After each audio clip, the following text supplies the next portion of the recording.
So in April of 2020, Hillary Hoefer and Taylor Nicole Rogers said in What is Bill Gates' Net Worth?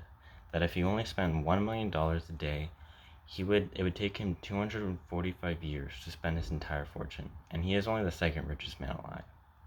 So my name is Damien Johnson, and today I'm going to be talking about the wealth gap and why that's relevant right now.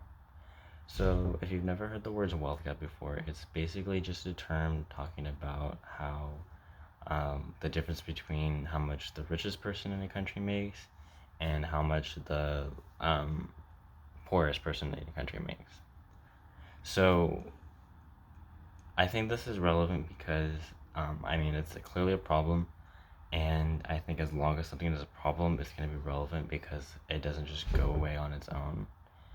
And I think it's especially relevant right now because there's a lot of discussion about, taxes and socialism or capitalism and the government and them debates and stuff. So I also want to talk about how this harms Americans and the possible ways it can be fixed. So my first point is that the wealth gap in America is only getting worse, according to Christine Schaffer, who in her article Six Facts About Income Inequality from February of 2020 said the wealth gap in between America's richest and poorer families more than doubled from 1989 to 2016. And my second point is that support for shrinking the gap is probably more than you think, because this is a pretty nonpartisan issue. Even though people like these days have been trying to chalk it up as something that's more, left versus right. Maybe the solutions are that way, like maybe the solutions are left versus right, but the problem itself is pretty nonpartisan. I think income inequality affects anyone who has a job. So, I think now we should talk about how we can fix it. So Bill Gates in his article said, or titled "What I'm Thinking About This New Year's Eve," said himself that he wants his and his fellow billionaires' taxes raised.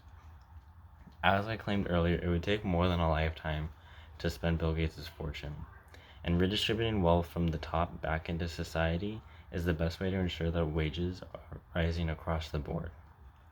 So to review, the problem won't go away on its own, and it will likely get worse if nothing's done about it. And this is an idea that is supported even by those like Bill Gates, who it technically would negatively affect the most. So this doesn't really have to be some sort of radical issue that we have to fight over. In fact, I think income inequality is probably one of the most easily agreed upon issues. This is something that we don't have to all fight over for once. I know divisivism is something that has been one of the biggest problems in America, but I think this is something that's easy to understand and it's easy for Americans to come together on.